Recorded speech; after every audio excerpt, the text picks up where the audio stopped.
You'll be happy. Me, I want what's coming to me. Oh, well, what's coming to you, Tommy? The world, Chico. And everything in it. I love Brian De Palma's version of Scarface so much. It is one of these films that I can watch over and over again and never get bored of.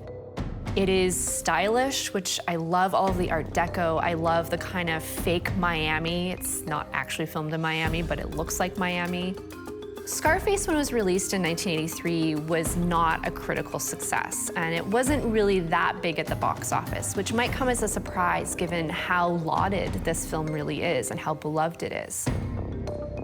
It was protested upon its premiere by the Cuban community because they were very concerned about the depiction of the character of Tony Montana, who of course is played by Al Pacino, who is not Cuban.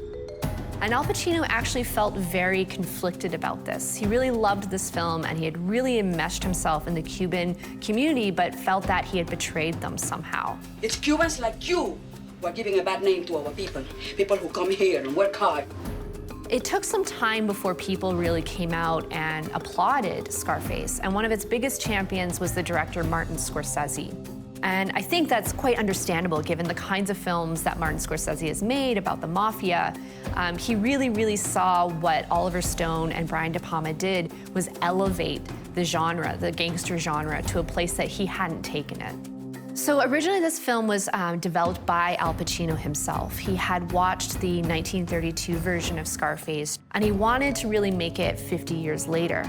The 1932 version of Scarface is kind of a genre pioneer. It really defined what the gangster film would become.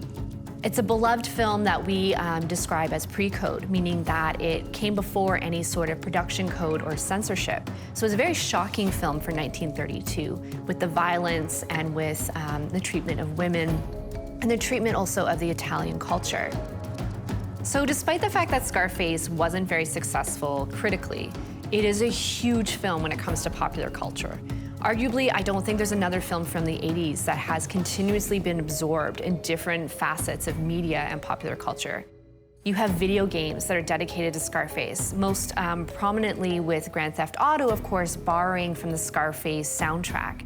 You have a number of rap and hip hop artists who really have kind of absorbed this Scarface persona for their careers very effectively. And it really exploded even more this sort of understanding of what Scarface means to people. Say hello to my little friend! What movie should we explore next? Tell us in the comments and subscribe for more from Hollywood Suite.